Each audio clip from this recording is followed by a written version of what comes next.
Welcome back to the Ink Sink. I am Annie. I'm Kaylee. And we are the publishing podcast for the rest of us. Whether or not we call it the Ink Sink forever is up for debate. I just want you guys to know we've had several cute suggestions for new names. If we wanted to have like maybe a less like robust sounding name, we could call it the Ink Droplet. On dry weeks. On dry weeks. We have breaks and they're called ink droughts. We sometimes have ink deserts. It's perfect. It is. It's going to be great. This is a great theme. I like this for us. Thank you. I like this for us too. All right. So our main segment today is what can you do with a BA in English? What is my life going to be? I'm going to keep singing. 4 years of college and plenty of knowledge. All right, I'm done. So, what can you do with a BA in English, Kaylee? I mean, other than be a teacher so I'm gonna ask, a writer. I'm going to turn it back on you. And to be fair, and not to say anything against teachers, but everybody knows, and so we're going to set that aside. That is obviously a very respectable, highly necessary field. Doing the Lord's work. Every teacher, I don't care if you're a college teacher, if you are a teacher in hell, you are doing the Lord's work regardless. Yep. Like, you are taking knowledge and giving it to other people. You are doing amazing. Never let anyone tell you different. This country needs to support. I would 100% support a tax raise on every human in America in order to fund more teachers and give them what they need. Good job, everybody. It's not for us. Yes. God, if I can speak for you. I know, specifically, I think that was my whole life, was like, I'm going to study English, and then are you going to be a teacher? Fuck no. I did not say that when I was 7, but I said things that meant that. Poopy, no. Heck no. H-E double hockey sticks. That sounds stinky. I was a little hellion of a child, and I knew... No, surely not. What? Annie? Knew that I would, just through laws of karma, end up with another hellion of a child if I became a teacher. So, by laws of average, nothing else. I just knew. Couldn't happen to anyone better. I mean, I would deserve it. Let's not mince words here. I would deserve to be put through hell by a 6-year-old. But as someone who, as a 6-year-old, put poor teachers through hell, I was like, I don't want to tempt fate. God, I really wasn't the child my mother deserved. I really was. I the only trouble I ever gave I would just read quietly in class. Oh, what a life you led. It's so funny because now you're so much more of an extrovert than most people, and I'm a little bit more of an introvert. I feel like we switched places. That makes sense. We're like cats, you hit year 5, you settle into the personality. You settle in, grow some tuft. You look great. Got a little tough now. Love when people give me a little scritch. My cheeks have gotten a lot fluffier. I'm not gonna lie. Yeah. So, again, nothing wrong with teachers, nothing wrong with writing. I do write professionally, and I have to say it's fine as someone who writes nonfiction. It's not what people normally think of when they go into school as an English major. I've had a relatively standard English major career. When I was in college, so I went to a majority business school. So a lot of people were like, oh, you're going into HR. You're going into some sort of empathetic field. And I said, no, probably not. As mentioned earlier, I'm a little bit more of an introvert than that. I didn't want to work directly with a ton of people every single day and be forced to deal with other people's happiness, when in reality, I'm like, I don't care. God, it sounds awful. No, it's just honest. I was honest with myself at that point. I would be like, I would not do justice to the poor people of whatever company I was thrust upon. So I didn't want to go into HR. Instead, I went into editing. I can tell you about my career path. I was very, very lucky to be the recipient of mentorships by some incredible editors in the industry, probably some of the best editors, and in my opinion, to have ever worked, editors and writers. And I became a proofreader at a publishing company. I just got my foot in the door as a customer service rep. I was literally on inbound calling, which I know you did, but you didn't do it at a publishing company. The hell of inbound call centers are. Internal promotions are a real thing, guys. Like, they always give consideration internally first. They do. And I 100% appreciate that. I became a proofreader, kind of got my way out of the call center, thank God. Mm-hmm. Became a associate editor after that, and then worked my way up to become a managing editor and then a content manager at this publishing company, and made a lot of contacts, got a lot of people, got a lot of clients now as a freelance editor. I am holding on to those clients, and people trust me and they reach out to me directly and ask me to do work for them. And I'm obviously happy to do it. And they know my style. They know that I'm willing to go the extra mile for them, which I think is one of those things that is incredibly important. Yes, work ethic is always going to be important, but... And just your reputation, it's critical. Yes. Nowadays, I think they would probably call that your professional brand, but because I started out in corporate instead of freelance, I just call it my reputation. But I feel like that's a relatively standard professional course for an English major. You know, people assume that you want to go into publishing. People assume that you want to go that route. But if you actually look at the skills that you develop as someone who, even if you don't go to college as an English major, but who's someone who has a strong connection with the written word, the skills that you develop are things like critical reading, things like concise expression of your opinions, things like interpersonal communication, because you have to be able to actually talk about what you're feeling and reading in any given text. And I feel like those skills are incredibly useful in any industry. And it's very frustrating. I'm just going to go ahead and put this out there, that English gets such a bad reputation as being like, what can you do with an English? Like, oh, you're going to be a dude. Like, that's such bullshit. It is. No, every job, especially nowadays, there are technical fields and that need specific certifications and degrees and a very specific skill set to approach. But there are so many fields where you don't need that an English degree gives you the basis to learn. Every one of those fields needs training. There's no way that you're just ready out of the gate to do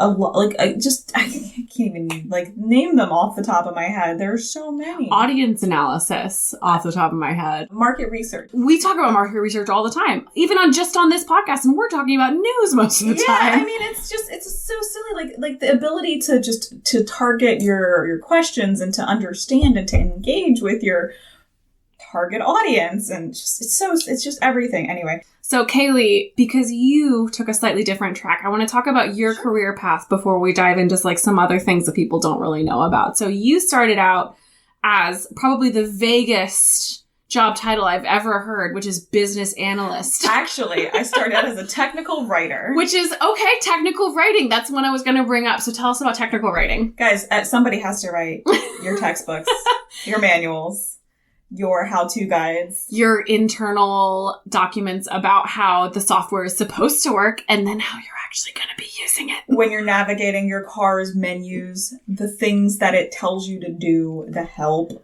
Someone had to design fingers to keyboard and write those words in. Yeah. And that was... it was me to start with.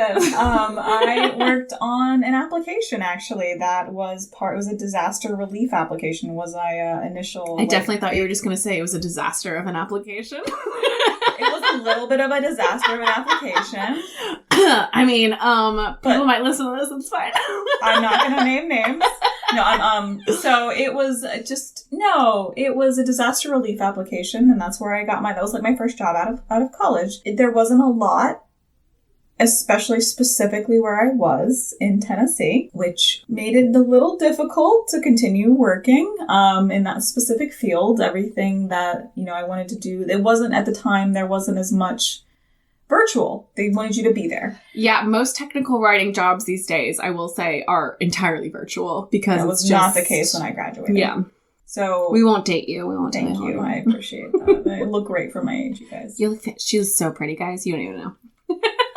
She just did a hair flip. I did. So, speaking of getting very lucky, I happen to have a friend who he was also an English major, but he got a certification through a school that applied business analysis. Mm-hmm. And again, Annie is not wrong.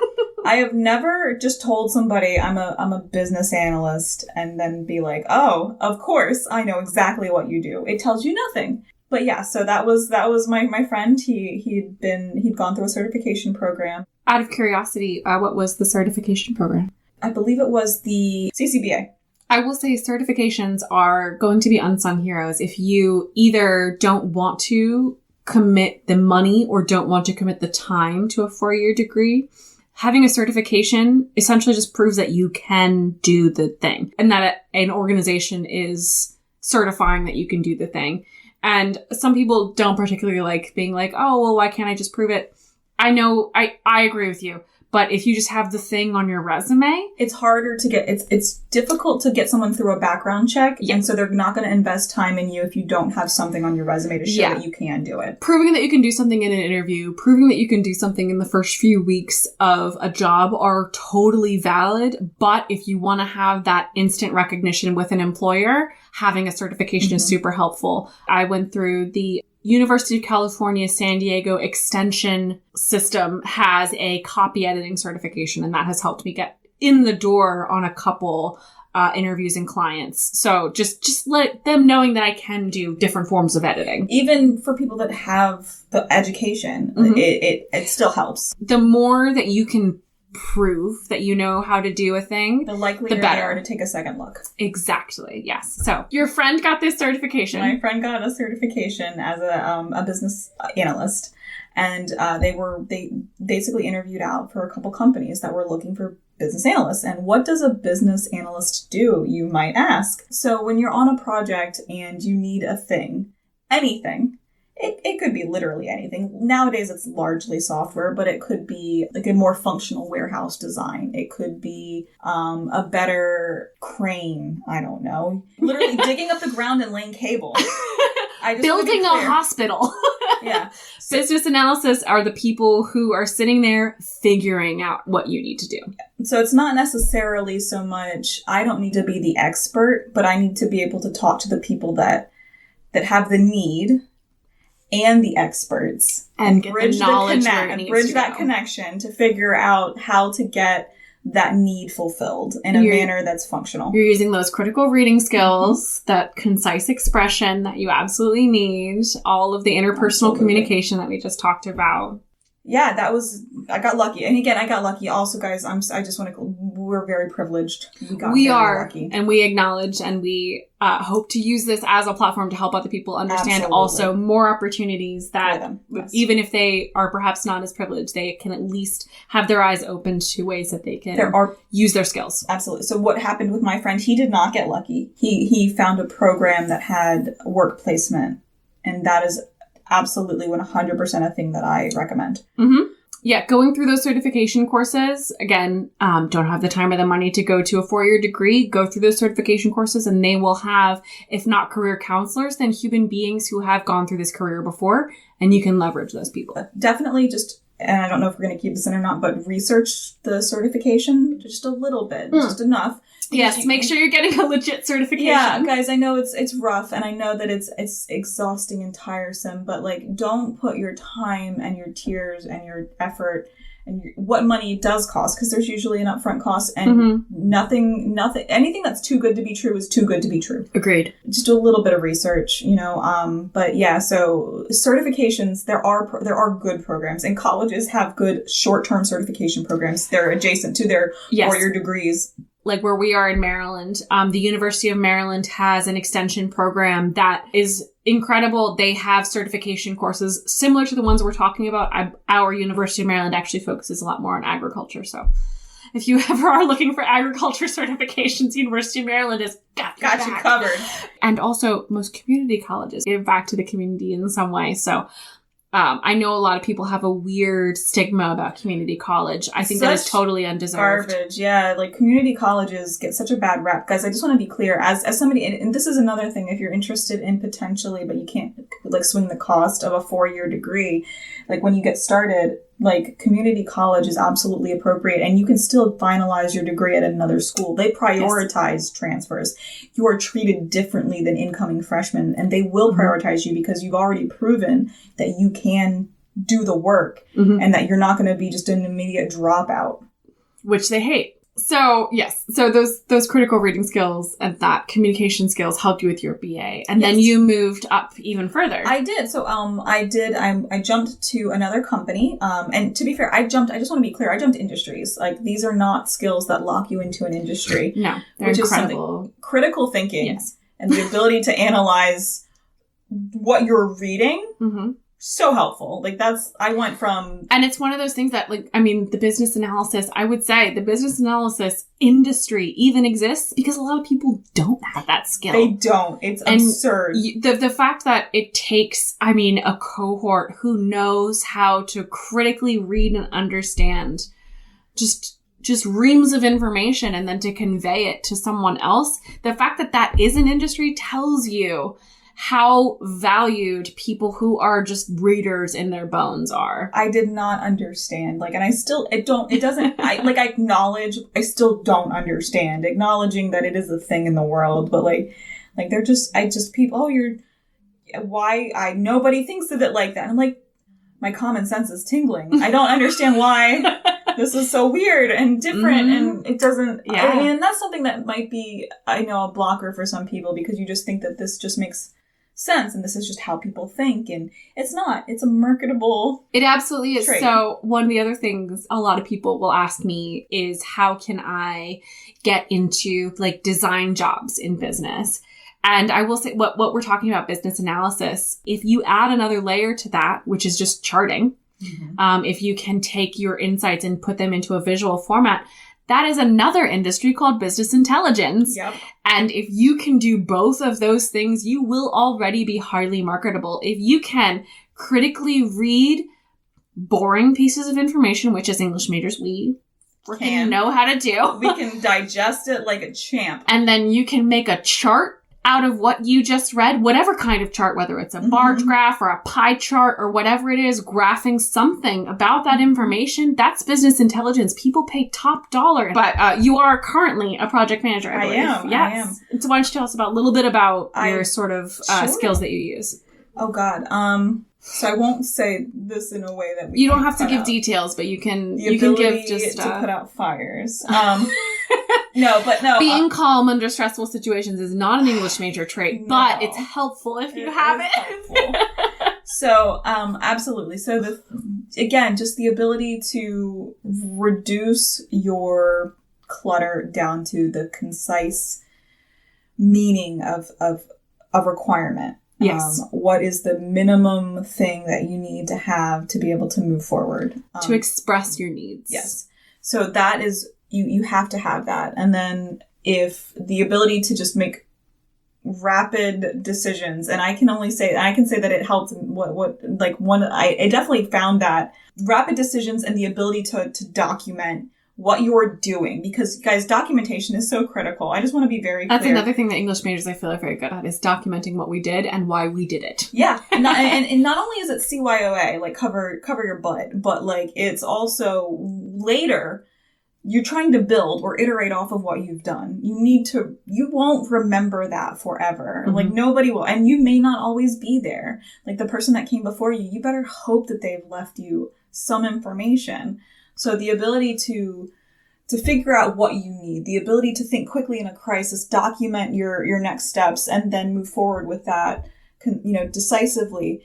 The ability to just think about the whole nature, to just conceptualize everything that you're working with and see the journey from the very beginning, and to figure out and to just interpret what your people are actually needing versus what they're saying they're needing. Because they're going to say, well, I need to be able to enter this one number.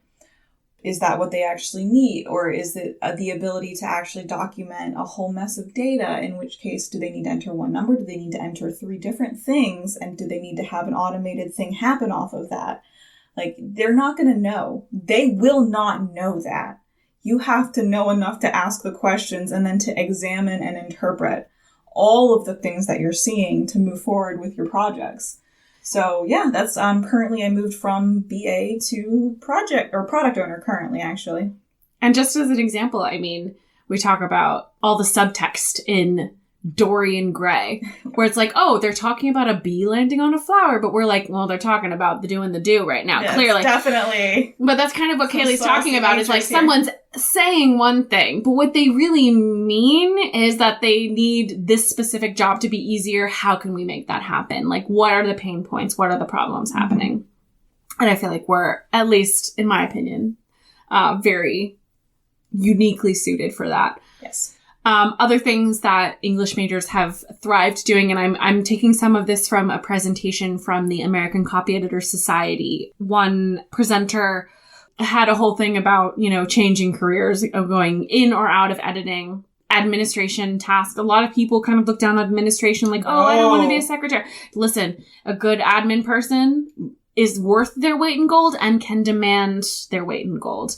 They can and do, make especially executive administration. Like, these people are managing the lives of CEOs and can probably do the jobs of those CEOs. Yeah, definitely give them, like, if the CEO needed to take a break, I mean, maybe there's one or two things that person couldn't do, but for the most part, they could keep that company rolling for months. And they are the CEOs are more than aware of that fact. Speaking as someone who comes from a lot of, so Kaylee and I both have done time in the finance trenches where a lot of money is. And also people are paid quite fairly in finance, I feel. But I feel admin in finance they are well acknowledged for all of the work that they do. And this is things like organization, being able to recognize what is happening and what's probably going to happen next. And if something different, what's important. And if something different than what's important happens, here's our contingency plan for it.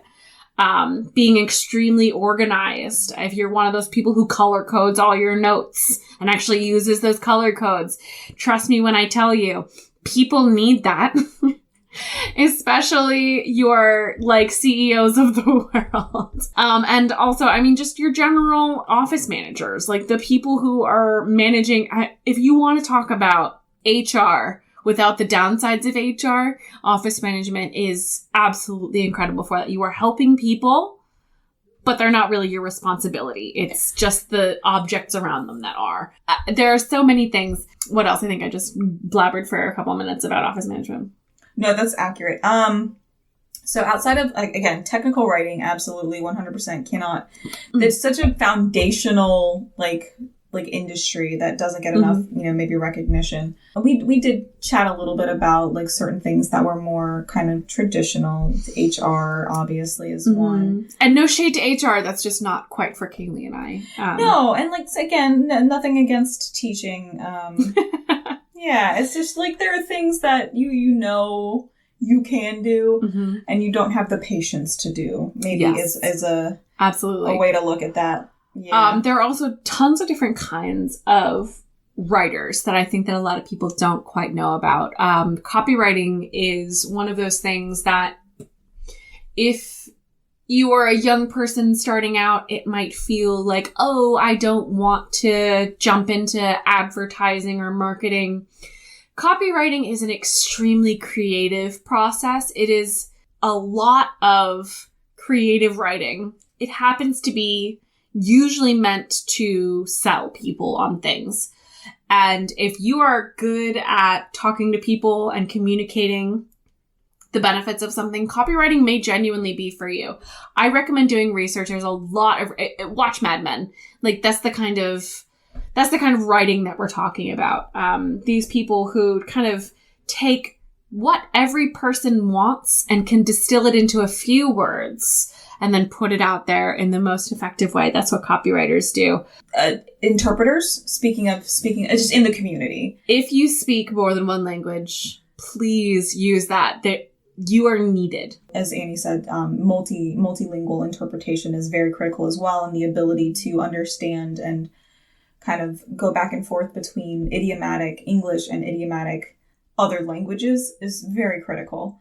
paralegals and paralegals, bookkeeping even, I would say. I know there's more math involved, but like... It's basic math. Yeah, it is. It's not, you're not wrong, but like it's also the ability to maintain and manage other people's business, and you need to be able to let them know. Like you'll get so much more respect and maybe business if you can let them know when there are issues, if you can analyze those trends. Like that's another thing I feel that English majors are uniquely suited for. Like we will instinctively know, looking at a book cover, whether or not there is an audience for this, whether you know it or not. That is market trend analysis. That is you being able to show up and say, hey, here is who is the audience for this service, this book, whatever it is. Here's what it was targeted for. Exactly. There are a lot of consultation services out there. Usually you're going to be looking at like a local service, but there are people out there who do like freelance bookkeeping consultations or freelance marketing or business consultations. It sounds very vague, much like business analysis, but that doesn't mean that it's not worth your time. Go flexible, not vague. You're being flexible. You're exactly. a flexible person that has a flexibly marketed set of skills. Basically, what I want to leave you guys with is the feeling that there is... You don't have to be a teacher. You don't have to be a teacher. If you want to be a teacher, great. If you don't want to be a teacher, also great. Like an English degree is not worthless, but you do need to figure out how you want to frame it and what you want to do with it. And that's just something that you have to keep in mind. You do need to be somewhat self-motivated. A lot of, I think, issues with being young and being in school is having this feeling that you have no clue what's going to come next. And I remember very much disliking that feeling. Maybe some people thrive on that feeling. Who? I did not. Who? I wished that I had, options out there just laid out for me. And we're talking about a lot of non-publishing jobs right now. If you go into publishing, it's a whole other just group of incredible jobs. If you are someone who is just like, you really like get nerdy about market trend analysis, acquisitions may be for you, where you hunt down new authors that are going to sell well in the current market. If you're someone who really loves like the nitty gritty of like what does and doesn't work in a law, in math or something, maybe I'm about to say acquisitions again. Maybe rights and permissions is for you. These are the people who track down and make sure that you have the right to say what you're going to say as a publisher, as a news organization. In news organizations, the production staff is incredible. I mean, a lot of people become designers and want to like make art, and that's fantastic. And I want to encourage people to pursue their art and their passions. But given the option, you can go and walk into any production company, any publishing company. And as a designer, if you can use the tools that they need you to use, which is just Adobe Creative Suite, you are going to be fine. You are going to do amazing work. And maybe it's not going to be the most, passion-inducing job for you, but it will pay your bills and you will be still using the skills that you paid to learn to use. And that, I think, is really my pitch, is don't limit yourself to the best thing or the perfect thing. You don't have to be number one. You just have to find something that you're comfortable with and you're happy enough with. Yes. You need to be able to eat and put a roof over your head. You can always work to the thing that makes you the happiest, as long as you're happy. You don't have to be number one. You don't have to be perfect. Like nothing right out of college or high school is going to be perfect. Just want to put that out there. But you find what you want and you work for it. Like that's what you can do. Any more advice for new grads of high school or college? Think about what you actually like to do. Think about things that you like to do or that you can stand. I'm not trying to be funny, but think about actually what you want, and then figure out, like, break it down into steps to get there. You are not going to climb a mountain in a day. If you can't break it down, then you're not going to get there. But if you figure out the steps that it takes, then it's achievable. And also, don't be afraid to reevaluate. Yes, you can get halfway through a journey and realize that it's not for you, and that's okay. It's still a valuable journey. You can change your mind. Nothing is forever. You can reevaluate at any time. Thanks for listening. I am Annie. I'm Kaylee. You can find The Ink Sink on Spotify, Apple Podcasts, Google Podcasts, and wherever you get your podcasts. We are on Anchor and Spotify with availability for sponsorships. You can sponsor us for as low as $1 a month. That would be really nice. Also, thank you, Abby. Thanks, Abby. You can also follow us on Twitter and Instagram, and one day Kaylee will make us a Tumblr. This has been the news. If you would like to hear or see any of the books that we have talked about ever, we have them all on bookshop.org, so you can support your local bookshop. Please do. And support your libraries. Thanks for listening.